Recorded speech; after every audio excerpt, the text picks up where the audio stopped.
Tralfamadore is one of those words where literally it sounds exactly, or it's spelled exactly how it sounds. It's not like restaurant or anything. And it's one of those words that's like complicated enough that if you spell it out, you're like surprised with yourself when you get it right. It's very good. Not like that, Salty Altars. I'm sorry. You're now getting a failing grade. Everybody point at Salty Altars and laugh. Chapter 5.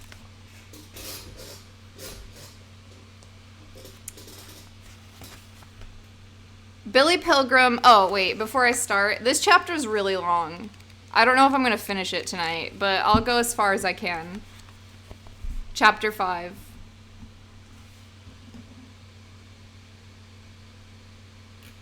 So did Vonnegut write this book based on his experience in World War II? Yes, and he actually talks about that a bit in Chapter 1. But Chapter 1 isn't even the start of the book. The book actually starts in Chapter 2 with Billy Pilgrim.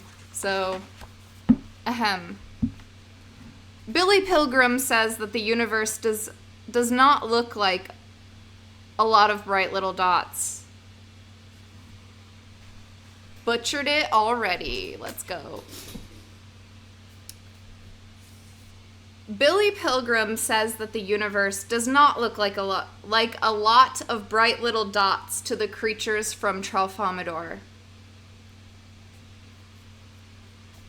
Does that make sense? Am I even speaking English?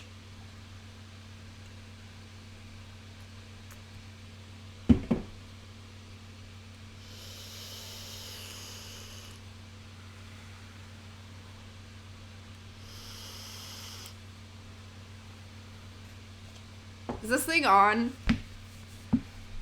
My brain? I don't know. Billy Pilgrim says that the universe does not look like a lot of bright little dots to the creatures from Tralfamadore. The creatures can see where each star has been and where it is going, so that the heavens are filled with rarefied, luminous spaghetti. And Tralfamadorians don't see human beings as two-legged creatures either. They see them as great millipedes, with babies' legs at one end and old people's legs at another, says Billy Pilgrim. Billy asked for something to read on the trip to Tralfamadore. His captors had 5 million Earthling books on microfilm, but no way to project them into Billy's cabin. They had only one actual book in English, which would be placed in a Tralfamadorian museum. It was Valley of the Dolls by Jacqueline Suzanne. Billy read it, thought it was pretty good in spots. The people in it certainly had their ups and downs. Ups and downs. But Billy didn't want to read about the same ups and downs over and over again. He asked if there wasn't, please, some other reading material around. Only Tralfamadorian novels, which I'm afraid you wouldn't begin to understand, said the speaker on the wall. Let me look at one anyways. So they sent him several. They were very little things. A dozen of them might have had the bulk of Valley of the Dolls, with all its ups and downs, ups and downs. Billy couldn't read Tralfamadorian, of course, but he could at least see how the books were laid out. In brief clumps of symbols, separated by stars.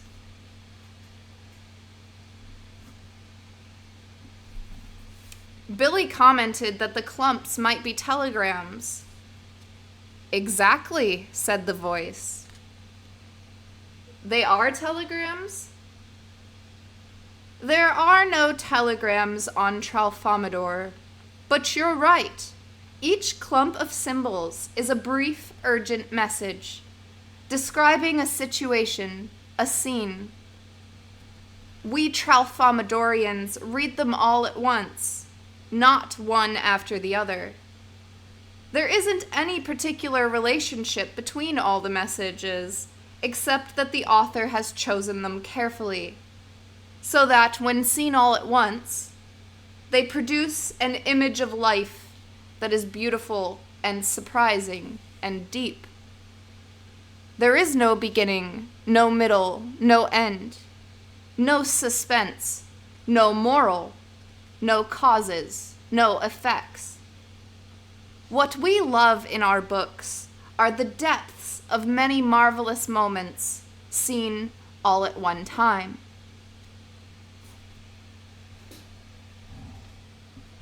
Moments after that, the saucer entered a time warp, and Billy was flung back into his childhood.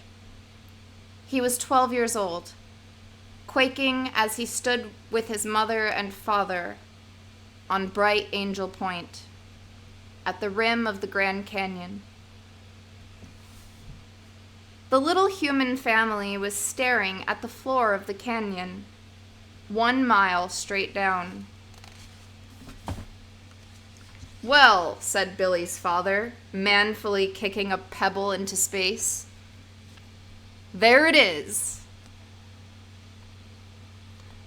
They had come to this famous place by automobile. They had had 7 blowouts on the way. "It was worth the trip," said Billy's mother raptly. "Oh God, was it ever worth it?" Billy hated the canyon. He was sure that he was going to fall in. His mother touched him, and he wet his pants.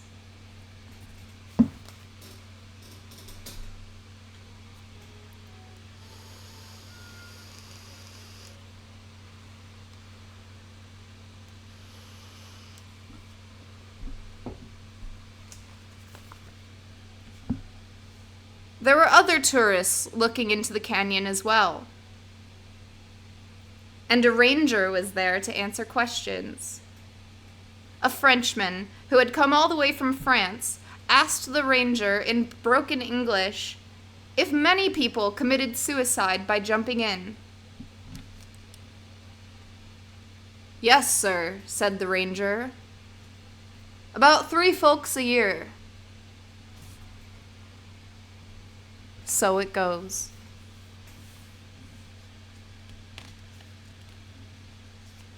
And Billy took a very short trip through time, made a pee-wee jump of only 10 days.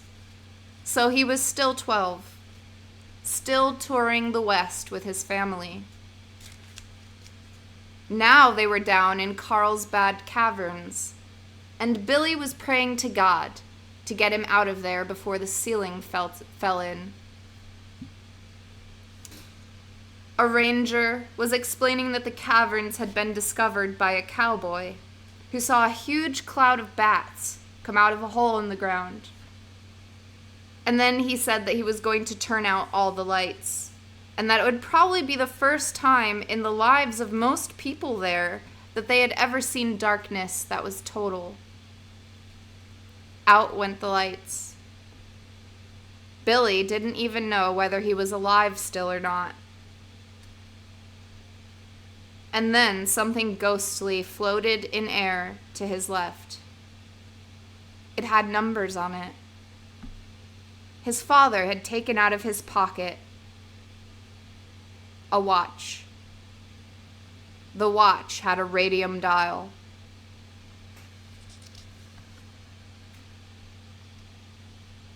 Billy went from total dark to total light, found himself back in the war, back in the delousing station again. The shower was over. An unseen hand had turned the water off. When Billy got his clothes back, they weren't any cleaner. but all the little animals that had been living in them were dead. So it goes. And his new overcoat was thawed out and limp now. It was much too small for Billy. It had a fur collar and a lining of crimson silk, and had apparently been made for an impresario about as big as an organ grinder's monkey. It was full of bullet holes. Billy Pilgrim dressed himself. He put on the little overcoat, too. It split up the back, and at the shoulders, the sleeves came entirely free. So the coat became a fur-collared vest. It was meant to flare at the owner's waist, but the flaring took place at Billy's armpits. The Germans found him to be one of the most screamingly funny things they had seen in all of World War II. They laughed and laughed.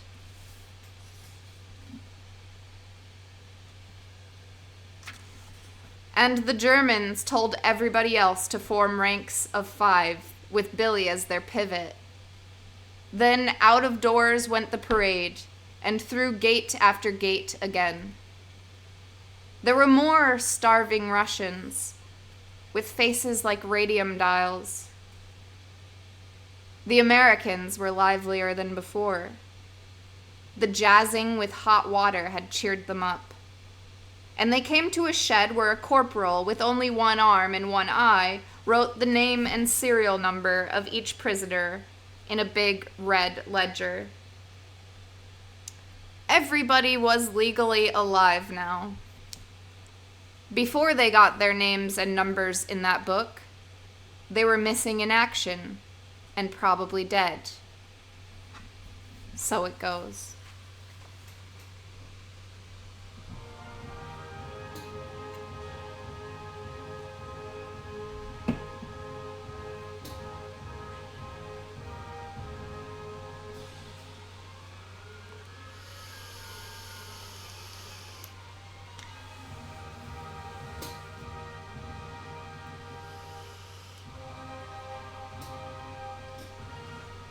Five long years he wore this watch up his ass, and then when he died of dysentery, he gave me the watch. I hid this uncomfortable hunk of metal up my ass for 2 years. Then after 7 years, I was sent home to my family.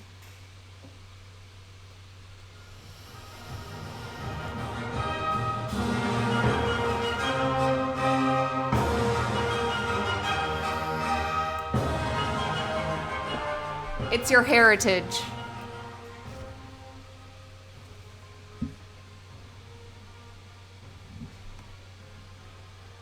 Not a great walk-in impression, I know.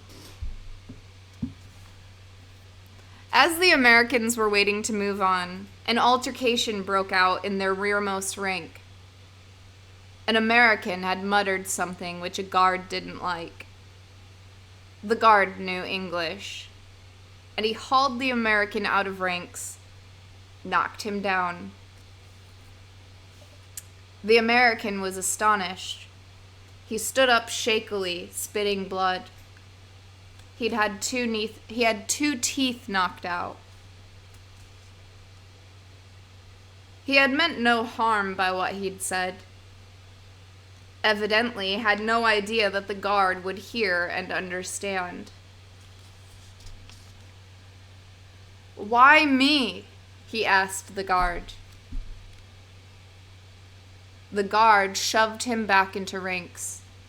"Why you? Why anybody?" he said. When Billy Pilgrim's name was inscribed in the ledger of the prison camp, he was given a number 2, and an iron dog tag in which the number was stamped. A slave laborer from Poland had done the stamping. He was dead now. So it goes. Billy was told to hang the tag around his neck, along with his American dog tags, which he did.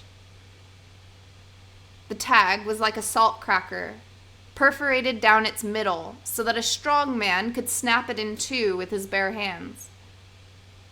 In case Billy died, which he didn't, half of the tag would mark his body and half would mark his grave. After poor Edgar Derby, the high school teacher, was shot in Dresden later on, a doctor pronounced him dead and snapped his dog tag in two. So it goes. Properly enrolled and tagged, the Americans were led through gate after gate again. In 2 days' time now, their family would learn from the International Red Cross that they were alive. Next to Billy was little Paul Lazaro, who had promised to avenge Roland Weary. Lazaro wasn't thinking about vengeance. He was thinking about his terrible bellyache. His stomach had shrunk to the size of a walnut. That dry, shriveled pouch was as sore as a boil. Next to Lazaro was poor, doomed, old Edgar Derby, with his American and German dogs displayed like a necklace on the outside of his clothes. He had expected to become captain, a company commander, because of his wisdom and age. Now here he was on the Czechoslovakian border at midnight. "Halt," said a guard. The Americans halted. They stood there quietly in the cold. The sheds that they were among were outwardly like thousands of other sheds they had passed. There was this difference, though. The sheds had tin chimneys, and out of the chimneys whirled constellations of sparks. A guard knocked on a door. The door was flung open from the inside. Light leaped out through the door. Escaped from prison at 186,000 miles per second. Out marched 50 middle-aged Englishmen. They were singing, "Hail, hail, the gang's all here," from the pirates of Penzance. Penzance, I don't know. They were singing, "Hail, hail, the gang's all here," from the pirates of Penzance. These lusty, ruddy vocalists were among the first English-speaking prisoners to be taken in the Second World War. Now they were singing to nearly the last. They had not seen a woman or a child for 4 years or more. They hadn't seen any birds either. Not even sparrows would come into the camp.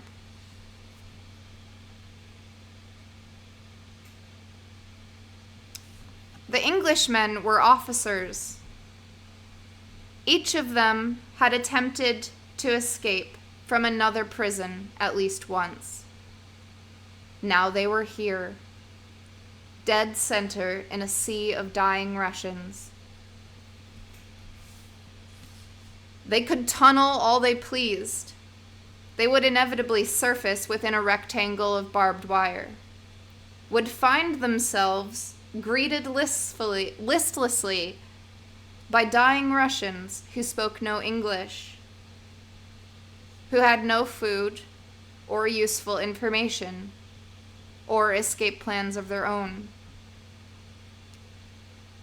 They could scheme all they pleased to hide aboard a vehicle or steal one, but no vehicle ever came into their compound. They could feign illness all they liked. but that wouldn't earn them a trip anywhere either. The only hospital in camp was a 6-bed affair in the British compound itself.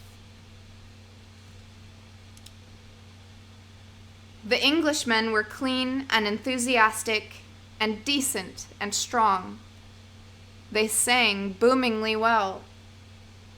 They had been singing together every night for years.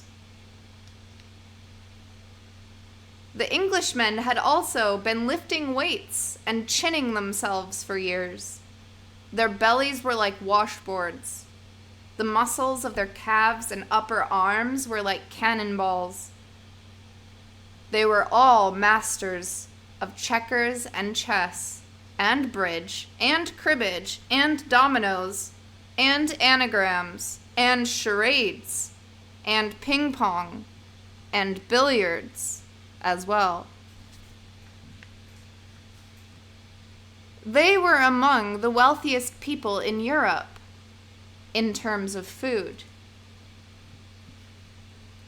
A clerical error early in the war, when food was still getting through to prisoners, had caused the Red Cross to ship them 500 parcels a month instead of 50.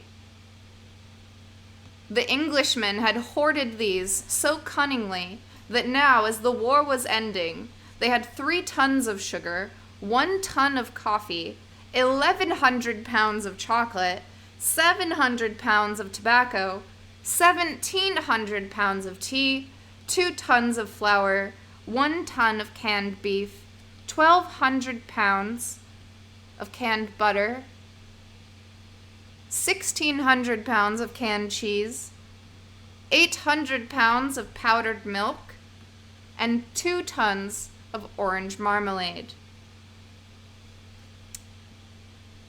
They kept all this in a room without windows.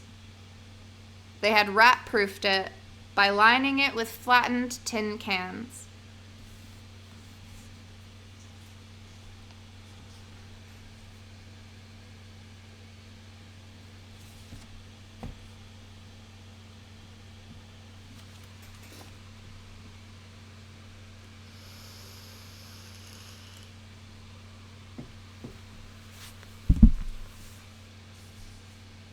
They were adored by the Germans, who thought they were exactly what Englishmen should look like.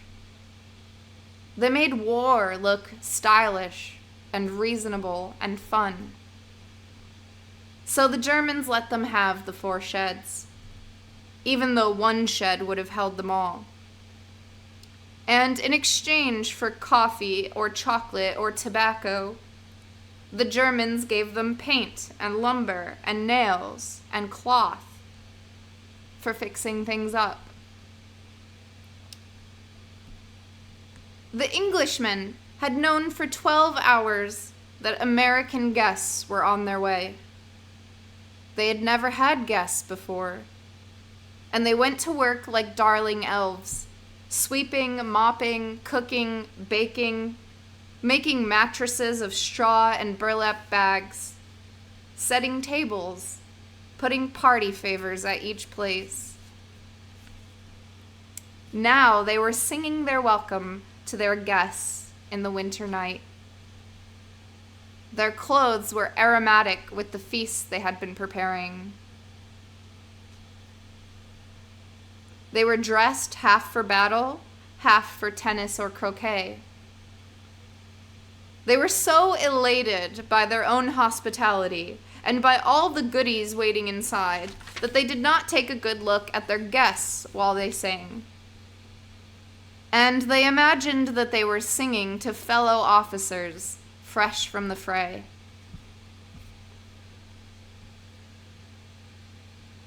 They wrestled the Americans towards the shed door affectionately, filling the night with manly blather and brotherly rhodomontades. They called them Yank, told them good show, promised that Jerry was on the run, and so on. Billy Pilgrim wondered dimly who Jerry was.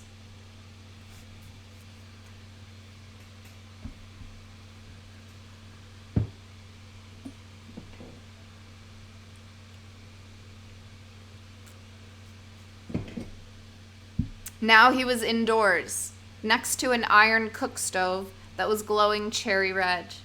I thought his name was Charlie. Who's Jerry?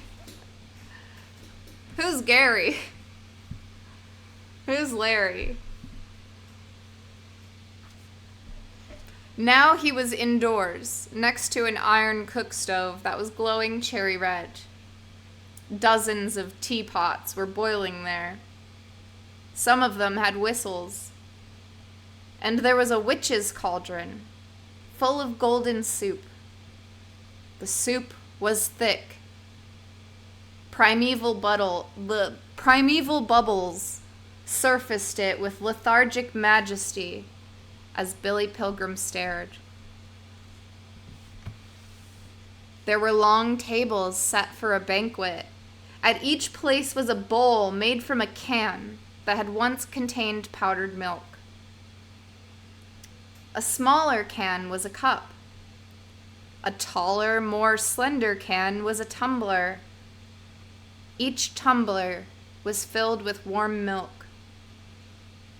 At each place was a safety razor, a washcloth, a package of razor blades, a chocolate bar, 2 cigars, a bar of soap, 10 cigarettes, a book of matches, a pencil, and a candle. Only the candles and the soap were of German origin. They had a ghostly opalescence similarity. The British had no way of knowing it, but the candles and the soap were made from the fat of rendered Jews and gypsies and fairies and communists and other enemies of the state. So it goes. The banquet hall was illuminated by candlelight. There were heaps of fresh-baked white bread on the tables, gobs of butter, pots of marmalade. There were platters of sliced beef from cans, soup and scrambled eggs, and hot marmalade pie were yet to come. And at the far end of the shed, Billy saw pink arches with azure draperies hanging between them, and an enormous clock, and 2 golden thrones, and a bucket and a mop. It was in this setting that the evening's entertainment would take place. A musical version of Cinderella, the most popular story ever told.